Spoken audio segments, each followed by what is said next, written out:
दोस्तों आज के इस वीडियो में मैथ के मोस्ट इंपॉर्टेंट क्वेश्चंस सॉल्व करेंगे। तो दोस्तों सबसे पहले मैं आपको बताना चाहूंगा कि इस क्वेश्चन को सॉल्व करने में जो है ना 90% स्टूडेंट पता है क्या गलती करते हैं। देखिए सबसे पहले आप ध्यान से समझिएगा क्वेश्चन को। देखिए क्वेश्चन में बोला गया है राहुल ने एक घड़ी 4,000 रुपए में बेचकर 25% लाभ कमाता है, तो उसने उस घड़ी को कितने में खरीदा था, हमें दोस्तों ये निकालना है। बट दोस्तों स्टूडेंट क्या गलती करते हैं वो मैं सबसे पहले आपको बताता हूं। देखिए स्टूडेंट क्या करते हैं कि वो 4,000 रुपए का जो है 25% निकालते हैं। 4,000 का 25% हमारा 1,000 आ जाएगा, ठीक ना, जब आप 25% निकालेंगे तो। और स्टूडेंट क्या गलती करते हैं वो देखिए, 1,000 हो गया हमारा 4,000 का 25%। अब स्टूडेंट क्या गलती करते हैं, वो 4,000 रुपए में से जो है 4,000 का 25% निकालकर घटा देते हैं, तो कितना आ जाएगा हमारा 3,000 आ जाएगा। और स्टूडेंट बोलते हैं कि सर 3,000 रुपए जो है ना हमारा, ये हमारा क्रय मूल्य हो गया, मतलब कि राहुल ने उस घड़ी को 3,000 रुपए में खरीदा था। बट दोस्तों जो आपका आंसर आया है ना 3,000, ये गलत है और आपका निकालने का भी तरीका गलत है, और मैं आपको निकाल कर दिखाता हूं इसका सही आंसर। देखिए तो मैं इसका आंसर शॉर्टकट ट्रिक द्वारा जल्दी से निकालता हूं, और ये ट्रिक मैं आपको बता दूंगा, ठीक है ना। 25 पचे 125, 25 चौक 100, 5 अठे 40। तो मेरा जो आंसर आया क्रय मूल्य, मतलब कि राहुल ने उस घड़ी को 3,200 रुपए में खरीदा था, और आपने जो निकाला है वो 3,000 रुपए निकाला है, तो 3,200 जो है ना इसका राइट आंसर होगा। अब आप बोलेंगे सर हम कैसे माने कि आपने जो आंसर निकाला है 3,200 ये सही है। तो दोस्तों मैं आपको जो है ना प्रूफ करके दिखाता हूँ, विथ आंसर मैं आपको जो है विथ प्रूफ के साथ जो है इसका आंसर निकाल के दिखाता हूँ। 3,200 तो निकला, बट आप नहीं मानेंगे कि सर आपने जो किया वो गलत किया है या सही। ये दोस्तों इस क्वेश्चन को आप सॉल्व कीजिए, और इस क्वेश्चन को जब आप सॉल्व कर लेंगे ना तो आपको कंफर्म हो जाएगा कि 3,200 आंसर कैसे आया और उसका राइट आंसर आखिर होगा क्या। तो देखिए राहुल ने एक घड़ी को जो है 3,200 रुपए में खरीदा, ठीक है ना, 3,200 रुपए में खरीदा और 4,000 रुपए में उसने बेच दिया। तो यहां पर सबसे पहले तो दोस्तों हमें बताना है कि उसे कितने का लाभ हुआ, कुल कितने का लाभ हुआ। तो दोस्तों आप क्या करते हैं, लाभ हमें जब निकालना होता है तो विक्रय मूल्य में से हम क्रय मूल्य निकाल देते हैं, मतलब कि घटा देते हैं। तो 4,000 रुपए में से 3,200 आप घटाएंगे तो 800 रुपए तो हमारा जो हो गया, मतलब कि लाभ हो गया। अब दोस्तों हमें बताना है यहाँ पर कितने प्रतिशत का लाभ हुआ, मतलब कि 800 रुपए तो हमारे यहाँ पे रुपए में निकला, और इस रुपए को जो है ना हमें परसेंट में बताना है कि कितने परसेंट का लाभ हुआ। तो देखिए प्रतिशत को आपको परसेंट लाभ निकालने का एक सूत्र आपको पता होगा। इस फॉर्मूले को आप देखिए, देखिए लाभ आपको पता है यदि किसी वस्तु का विक्रय मूल्य, मतलब कि सेलिंग प्राइस जो है ना उसके कॉस्ट प्राइस से अधिक होता है, तो उस अंतर को हम क्या होता है, हमारा लाभ होता है। वो जो अंतर आता है, मतलब कि 4,000 रुपए में हम उसने घड़ी को बेचा था और 3,200 को खरीदा था 3,200 रुपए में, तो 800 रुपए का लाभ हुआ, ठीक है ना। और हानि क्या होता है, जब हमारा विक्रय मूल्य जो होता है ना वो क्रय मूल्य से कम होता है। देखिए क्रय मूल्य से कम होता है, मतलब कि मान लीजिए अगर राहुल जो है ना 4,000 रुपए का घड़ी खरीदता और 3,200 रुपए में बेच देता, तो यहाँ पर तो उसे नुकसान हो जाता, 800 रुपए का होता ना। तो जब लाभ होता है तो उस स्थिति में आपको पता है विक्रय मूल्य अधिक होता है। तो जब हम लाभ को जो है ना परसेंट में निकालते हैं तो इस फॉर्मूले का यूज करते हैं। और दोस्तों एक चीज आपको पता होना चाहिए कि हम लाभ निकाले या हानि निकाले, हमेशा जो है वो क्रय मूल्य पर निकलता है। आधार जो हमारा जो डिनोमिनेटर में, मतलब कि हर में जो होगा ना वो क्रय मूल्य हमेशा होगा, और ऊपर जो अंतर आएगा, मतलब कि यहाँ पर लाभ हुआ तो लाभ ऊपर लिखेंगे, मतलब 800 रुपए, अगर हानि होता तो ऊपर लिखते 800 रुपए। उसके बाद 100 से जो है न्यूमरेटर जो अंश है ना उसमें हम जो है मल्टीप्लाई करते हैं। बहुत सारे स्टूडेंट नीचे मल्टीप्लाई कर देते हैं। तो देखिए इसका हम लाभ परसेंट निकालते हैं। मैं ये क्वेश्चन इसलिए करवा रहा हूं क्योंकि क्वेश्चन नंबर जो सेकंड अभी हमने किया था ना उसको प्रूफ करने के लिए, तभी आपको समझ में आएगा जब आप इस क्वेश्चन को करेंगे, क्वेश्चन नंबर 1 को। तो सबसे पहले हम लाभ को परसेंट में निकालते हैं। तो लाभ प्रतिशत निकालने का फॉर्मूला क्या है, लाभ बटे में क्रय मूल्य, मतलब कि यहां पर हमारा आ जाएगा क्रय मूल्य कॉस्ट प्राइस, और यहां पर हमारा यहाँ पर क्या आ जाएगा 100, मतलब कि न्यूमरेटर जो हमारा अंश है ना उसमें हम 100 से मल्टीप्लाई करते हैं। तो हमारा जो लाभ कितना था, 4,000 रुपए में से हमने घटा दिया था 3,200, तो 800 रुपये हमारा लाभ था, और क्रय मूल्य हमारा 3,200 है, और 100 से जो है न्यूमरेटर में मल्टीप्लाई करेंगे तो ऊपर हम मल्टीप्लाई कर सकते हैं, ठीक है ना, इस तरीके से।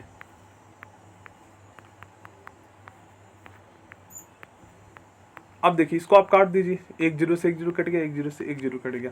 अब 4 8 32 और 4 दूनी 8, मतलब कि 200 ऊपर आ गया। अब इसको काट दीजिए आप, 4 8 32, सॉरी दोस्तों 4 8 32, 8 आएगा ना, मैंने यहाँ पे 4 लिख दिया था गलती से।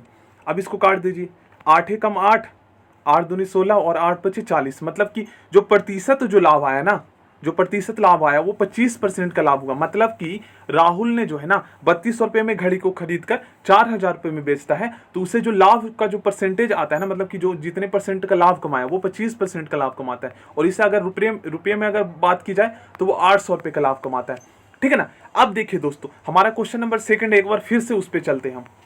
फ्रेंड्स, अभी हमने जो क्वेश्चन नंबर फर्स्ट किया ना वही क्वेश्चन है, बट यहां पर जो है ना लेवल बढ़ा दिया गया है। देखिए क्वेश्चन नंबर फर्स्ट जो हमने किया वो क्लास 8 लेवल का था और ये क्लास 10th लेवल का है, 10th लेवल का है। तो जो आपका क्लास 10th में जो क्वेश्चन आएगा ना वो इस टाइप का आएगा, वैसा क्वेश्चन नहीं आएगा इजी वाला। देखिए इसमें क्या है, मतलब इसमें क्या चीजें नहीं दी गई है। अभी हमने क्वेश्चन नंबर 1 किया, सेम वही क्वेश्चन है। देखिए फिर से आप एक बार पढ़िए इसको। राहुल ने एक घड़ी को 4000 रुपये में बेचकर 25% लाभ कमाता है, तो उसने उस घड़ी को कितने रुपए में खरीदा था? तो दोस्तों मैंने इसका आंसर शॉर्टकट ट्रिक द्वारा जो है मैंने निकाला था 3200 रुपये में। और क्वेश्चन नंबर फर्स्ट में हमारा क्रय मूल्य क्या था? 3200 रुपये था ना, 3200 रुपये क्रय मूल्य, और 4000 रुपये में जो है उसने मतलब कि बेचा था। तो इसके बीच का जो अंतर था, लाभ था, वो 800 रुपये आया था, और परसेंट में जब हमने निकाला था तो 25% आया था। और सेम यही तो है ना क्वेश्चन, आप खुद ही देख सकते हैं कि यहाँ पर जो विक्रय मूल्य है वो 4000 रुपये है, और मैंने शॉर्टकट ट्रिक द्वारा इसका जो क्रय मूल्य निकाला था वो 3200 निकाला था ना। और इनके बीच का आप अंतर देखेंगे 3200 रुपये में, 3200 और 4000 के बीच का अंतर तो 800 है, और इसके परसेंट लाभ है वो 2500 है। अब आप बोलेंगे सर 25% का लाभ हुआ, सर अभी भी हमें समझ में नहीं आया। तो देखिए दोस्तों फिर से मैं एक बार और अच्छे से समझाता हूँ। यहां पर जो लाभ का जो परसेंट यहां पे बताया गया ना 25% का लाभ, तो आप क्या करते हैं कि 4000 रुपये में जो है 4000 का 25% निकालकर उसमें से घटा देते हैं, जो कि आप गलत करते हैं। ये जो 25% जो है ना ये क्रय मूल्य पर मतलब कि लाभ हुआ है, तो क्रय मूल्य में हम जोड़ देते हैं। जैसे कि 3200 रुपये जो है हमारा क्या था, क्रय मूल्य था, ठीक है ना। तो 25% आप इसका निकालेंगे तो 800 होगा, और 800 रुपये अगर आप 3200 रुपये में जोड़ेंगे तो हमारा 4000 रुपये हो जाता है। तो यही तो बोला गया है कि 4000 रुपये में जब बेचा जाता है ना तो 25% का लाभ होता है। मतलब कि 3200 रुपये में खरीदा गया, और यहाँ पर हम ये भी लिख सकते हैं कि 4000 रुपये में जब कोई वस्तु बेचा जाता है तो 800 रुपये का लाभ होता है, क्योंकि 25% हमारा 800 रुपये आया है तो 800 रुपये का लाभ होता है। तो उसने उस घड़ी को कितने रुपये में खरीदा था? तो देखिए 3200 रुपये में 800 रुपये आप जोड़ दीजिए तो 4000 हो जाएगा। जब 25% निकाल लीजिए 3200 का तो वो भी हमारा 800 ही आएगा, और 800 रुपये जोड़ दीजिए 3200 रुपये में तो 4000 हो गया। तो लाभ किस पे हुआ? क्रय मूल्य पर लाभ यहाँ पर हुआ है। क्रय मूल्य जो है ना 3200 रुपये, इस पर जो है 25% का लाभ होता है, तो हम इसमें जोड़ेंगे, जो कि आप गलत करते हैं। जो आप क्या करते हैं कि 4000 रुपये जो विक्रय मूल्य उस पर 25% निकालते हैं, ठीक है ना। तो ऐसे नहीं निकलेगा, ये चीज आपको ध्यान में रखना है। चलिए तो मैं आपको शॉर्टकट ट्रिक इसी वीडियो में बता दूंगा, ठीक है ना। एक बार हम इस क्वेश्चन को सॉल्व करते हैं।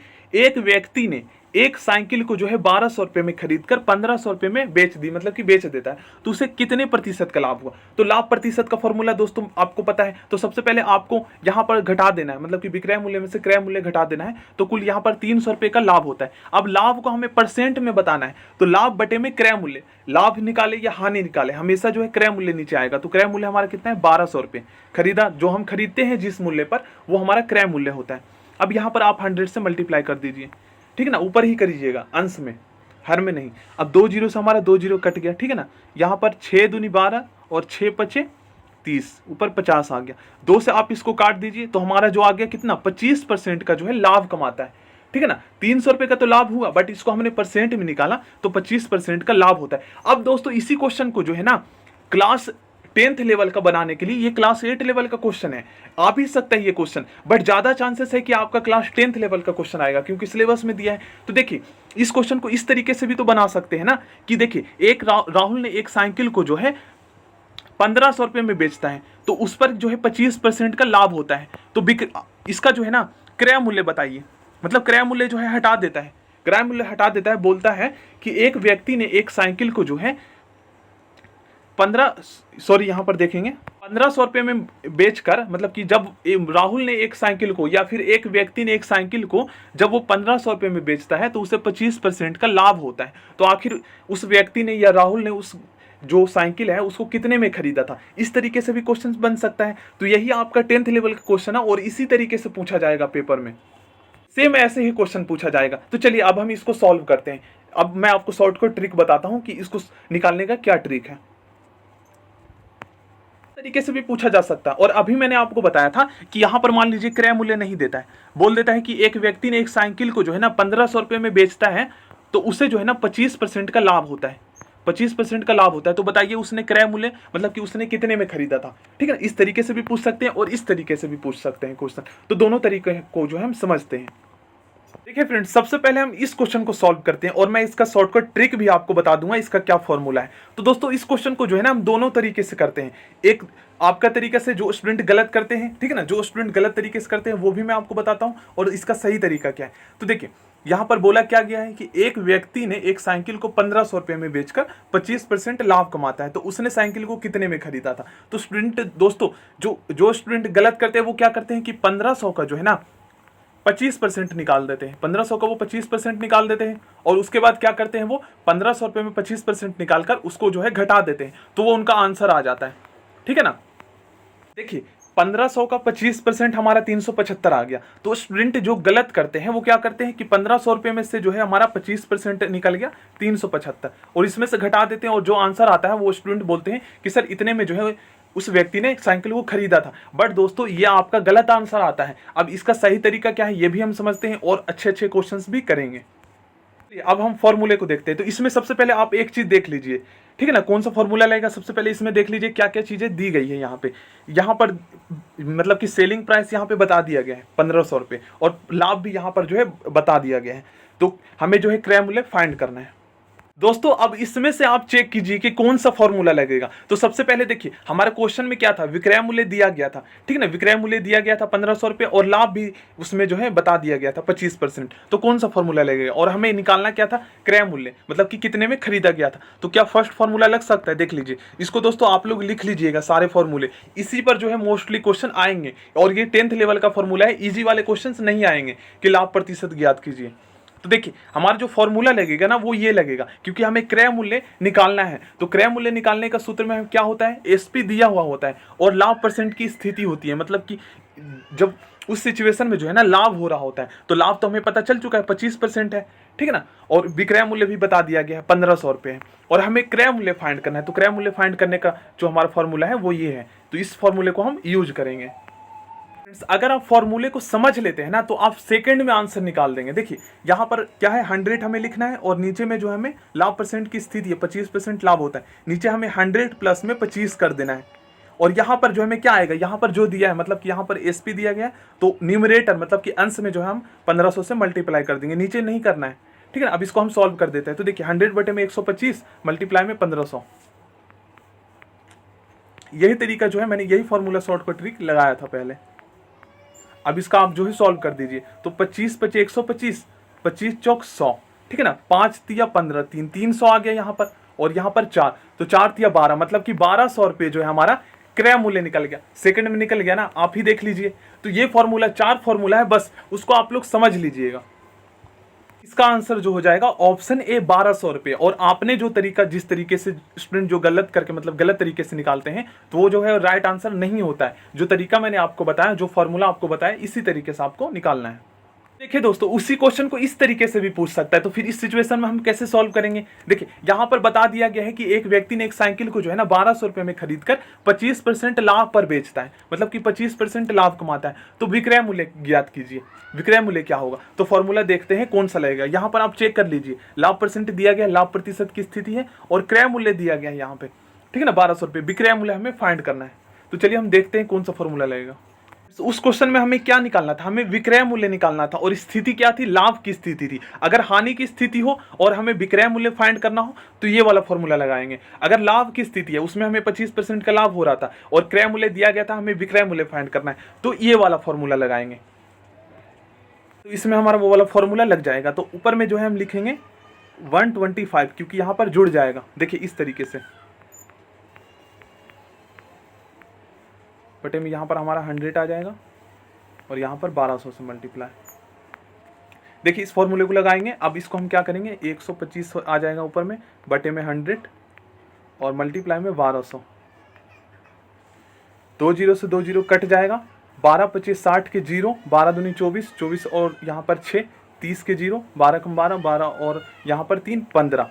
हमारा जो विक्रय मूल्य निकला वो 1500 निकला, ठीक है ना। इस तरीके से आप करेंगे ना तो शॉर्टकट ट्रिक द्वारा आप जल्दी से सॉल्व कर सकते हैं। देखिए 1500 निकला और बिल्कुल करेक्ट दोस्तों, आप चेक भी कर सकते हैं। अब दोस्तों इस क्वेश्चन को जो है ना आप इस तरीके से भी कर सकते हैं। देखिए आप क्या करेंगे, 1200 रुपये का जो है ना 25% निकाल दीजिए और जोड़ दीजिए, ये भी तरीका हो जाएगा, हमारा राइट आंसर आएगा। 1200 का आप 25% निकाल दीजिए, ठीक है ना। 25% यहाँ पे हम निकाल देते हैं, 25 से कम 25, 25 चौक 100, 4 तिया 12, मतलब कि 300 जो है 1200 का 25% आया, और 1200 रुपये में जो है आप 300 रुपये जोड़ दीजिए, तो हमारा 1500 आ जाएगा राइट आंसर।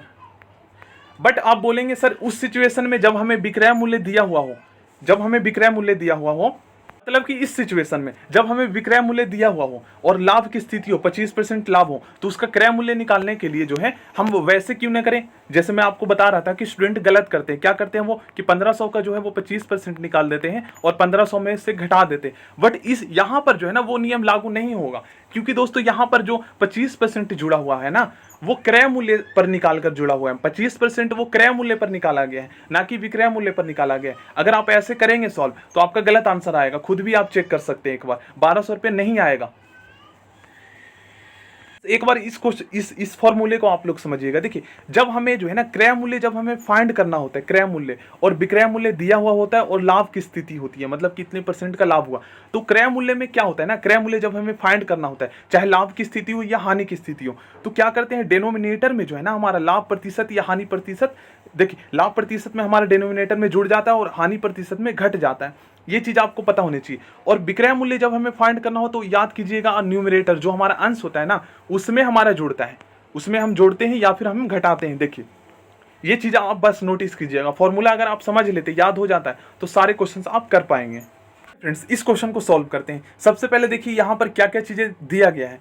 एक व्यक्ति को एक वॉशिंग मशीन 1500 रुपये में बेचने पर 25% की हानि होती है, तो उसने यह वॉशिंग मशीन कितने में खरीदा था। तो दोस्तों यहाँ पर हमें सबसे पहले क्या फाइंड करना है, क्रय मूल्य फाइंड करना है। बेचते हैं वो यहाँ पर 1500 रुपये में, विक्रय मूल्य दिया गया है और 25% जो होती है ना यहाँ पर वो हानि है, मतलब कि हानि की स्थिति है, तो कौन सा फॉर्मूला लगेगा। तो हमें पता करना है कि कितने में उसने वॉशिंग मशीन खरीदा था, क्योंकि स्थिति क्या थी, हानि की स्थिति थी, ठीक है ना, और उसने खरीदा था, सॉरी यहाँ पर हम सबसे पहले देखते हैं, क्वेश्चन मुझे याद नहीं था, देखिए क्वेश्चन एक बार और ध्यान से समझते हैं। एक व्यक्ति को एक वॉशिंग मशीन 1500 रुपये में बेचने पर 25% की हानि होती है, मतलब कि विक्रय मूल्य यहाँ पर दिया गया है और 25% की हानि होती है, हमें पता करना है क्रय मूल्य। फॉर्मूला लगेगा, क्रय मूल्य हमें निकालना है और हानि की स्थिति है, ठीक है ना, तो क्रय मूल्य निकालना और हानि की स्थिति। तो देखिए दोस्तों यहाँ पर हमारा जो है ना फॉर्मूला नंबर 2 लगेगा, क्योंकि क्रय मूल्य हमें फाइंड करना है और स्थिति क्या है, हानि होती है उसमें, और विक्रय मूल्य जो है दिया गया है, तो ये वाला फॉर्मूला हम यूज करेंगे। इसलिए हम यहाँ पे फॉर्मूला लगा देते हैं 100, और यहाँ पे 100 में से हमें 25 माइनस कर देना है, तो कितना आ जाएगा, 75 आ जाएगा। और यहाँ पर हमें जो है जो दिया गया है सेलिंग प्राइस यहाँ पे हम लिख देंगे 1500 रुपये, और इससे आपको पता है ऊपर मल्टीप्लाई करना है न्यूमरेटर में, अंश में। अब इसको हम जो है काट सकते हैं, तो यहाँ पर अगर हम इसको 5 से काटें, 5 से कम 5, 5 पचे 25, 5 तिया 15, मतलब कि यहाँ पर हमारा 300 आ गया। और अब इसको काट सकते हैं 300 के 15 कम 15, 15 दूनी 30, 20 आ जाएगा, ठीक है ना। तो यहाँ पर 2000 रुपये जो हो गया ना हमारा क्रय मूल्य आ गया, ठीक है ना। 100 को आप 20 से मल्टीप्लाई करेंगे तो 2000 हो जाएगा, मतलब कि हमारा जो है क्रय मूल्य आया 2000 रुपये आया, क्रय मूल्य जो है 2000 रुपये। मतलब क्वेश्चन को देखिए, एक व्यक्ति को एक वॉशिंग मशीन 1500 रुपये में बेचने पर 25% की हानि होती है, तो उसने यह वॉशिंग मशीन कितने में खरीदा था, तो उसने यह मशीन जो है ना वॉशिंग मशीन 2000 रुपये में खरीदा था। क्योंकि दोस्तों यहाँ पर हानि होता है ना, मतलब कि उसने 2000 रुपये में खरीदा था और उसने 1500 रुपये में जो है ना उसने बेच दिया, तो यहाँ पर उससे नुकसान हो गया। और कितने का नुकसान हुआ, तो 500 का नुकसान हुआ ना, 500 का नुकसान। तो उसी 500 को जो है ना यहाँ पे परसेंट में बता दिया गया है कि 25% की हानि होती है। क्वेश्चन का जो है ना डिफिकल्टी लेवल बढ़ाने के लिए, क्योंकि क्लास 10th लेवल का जो आपका क्वेश्चन पूछा जाएगा वो आसान तो होगा नहीं, वो लेवल आगे होगा ना, मतलब डिफिकल्ट होगा। तो यही तरीका है यहाँ पे, मतलब कि 2000 रुपये में खरीदा था और 1500 रुपये में बेचता है, मतलब 1500 रुपये में बेचता है, इसका मतलब ये है कि जितने में खरीदा था उससे हानि उठाकर बेच रहा है, कम में बेच रहा है, तो 25% की हानि होती है। और ये 500 रुपये जो है ना ये 25% है, मतलब कि किसका 25% है, तो यहाँ पर मैं आपको दिखाता हूँ सॉल्व करके। देखिए जो हमारा 500 मतलब कि 500 रुपये का जो है उससे नुकसान होता है, तो ये जो 25% जो है ना ये 2000 का है। देखिए 2000 का आप 25% निकालेंगे तो हमारा 500 आएगा, 2 जीरो से 2 जीरो कट गया, 25 को आप जीरो में मल्टीप्लाई करेंगे तो 0 आएगा, 25 दूनी 50, ठीक है ना। ये है निकालने का तरीका, बट यहाँ पे परसेंट में बता दिया गया है।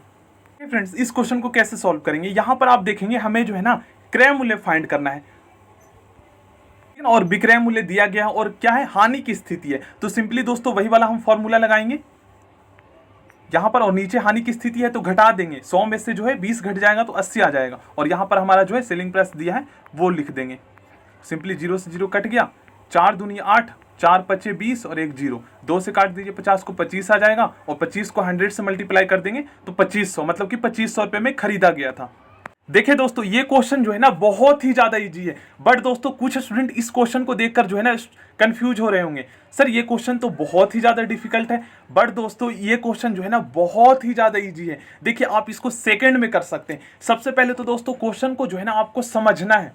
देखिए राहुल के वेतन में जब 20% की वृद्धि होती है ना, मतलब कि मान लीजिए कुछ उसके मतलब कि वेतन है, तो उसमें अगर 20% की वृद्धि कर दी जाती है तो उसका जो नया वेतन है ना वो 2100 रुपये हो जाता है, मतलब कि बढ़ने पर। तो उसका मूल वेतन बताइए, मतलब कि पहले वेतन कितना था जब 20% नहीं बढ़ा था उसका, तो 2100 से पहले उसका वेतन कितना था वो हमें बताना है। तो देखिए दोस्तों ये क्वेश्चन जो है ना सेम उसी फॉर्मूले से होगा। अब कौन सा फॉर्मूला से होगा तो देखिए ध्यान से समझिए।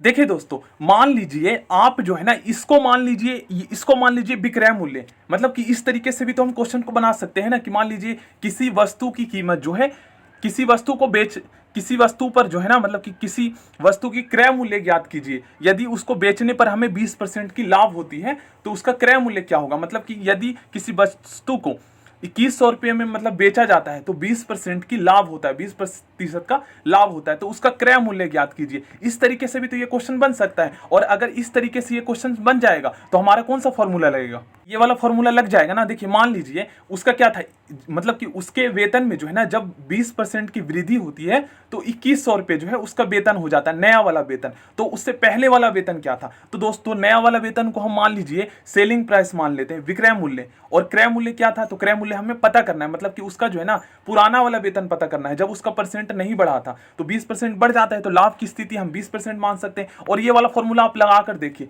राइट आंसर आएगा। इसको हम सॉल्व करते हैं, बस थोड़ा सा दोस्तों दिमाग लगाना होता है बस, फिर क्वेश्चन जो है हमारा हो जाएगा।